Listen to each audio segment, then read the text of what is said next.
You look fine, but you're not fine. And that's exactly what we're here to talk about. Welcome to Fine, But Not Fine, the podcast about navigating rare disease, healthcare battles, and the messy reality of chronic illness. I'm Kelly Paul, and I've been living with mycosis fungoides since 2015. This is a space for real talk, real experiences, and practical advice. Because surviving is one thing, but figuring out how to actually live, that's the hard part. Hey everyone, and welcome back. I want to talk about advocacy today. It may sound big and daunting, but I promise it's not. Because if you've been listening to this podcast, you know my goal has always been to share the kind of information I wish I'd had when I was first diagnosed, or when I experienced changes in treatment, or anything that made me seek out more information, right? And it's what I really wanted was something real, relatable, and honestly not buried in medical jargon in a boatload of scientific terminology, right? And so many of you have told me that this podcast feels like that. And that is exactly what advocacy looks like. It's not just the big stuff. It is the small, everyday ways we show up for ourselves and for each other. So I started this podcast because there was a void. Yes, there is some great information out there, really, really good quality information.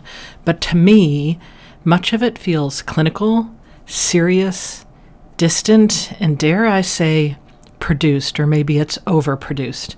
And I want to create a space that says, hey, I'm living this too, you're not alone. And that's really the heart of advocacy, to affect change and help someone else feel a little less alone. Now, I advocate for several reasons, but in general, I do it to help others understand what we go through as patients, to help people like us feel okay about what we're facing, and to change the parts of the healthcare system that need to change, because it will not change unless we speak up. So let's talk about why advocacy is so needed. I'm going to start with prior authorization. If you know, you know. These hoops of prior authorization exist because our system seems to lead with cost savings, not patient needs. When did that change? When we speak up about how they delay care or cause harm, we shine a light on things that policymakers and insurance companies just do not feel every day like we do. Research, really underfunded research. Rare diseases do not get the spotlight they deserve. With a limited population to test on, it's difficult to do and secure funding to support research. And without patient voices pushing for funding, and those of us who are patients participating, many of us will be left with outdated treatments or no treatments at all. And for me, mycosis fungoides is currently an incurable disease. To find a cure, we need to fund research.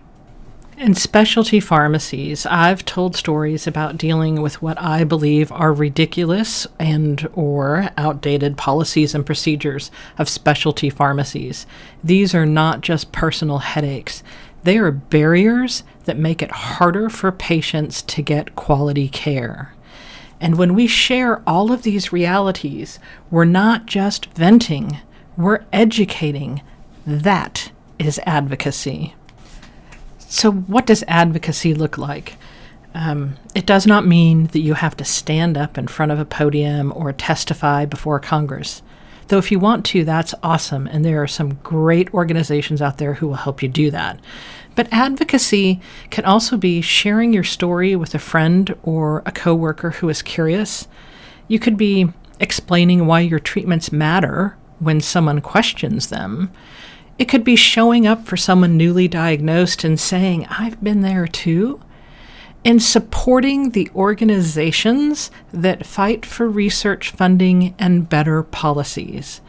Because sometimes advocacy is just being visible, living your life honestly, not hiding your disease, and reminding the world that patients are people first. And every bit of advocacy chips away at stigma and isolation. It puts pressure on systems that need to change, whether that's insurance companies that love their prior authorization hoops, or lawmakers who decide how much funding goes to rare diseases. When we share what it's really like, the messy, frustrating, and sometimes funny parts, we help each other and we push for better care. Okay, so what can you actually do?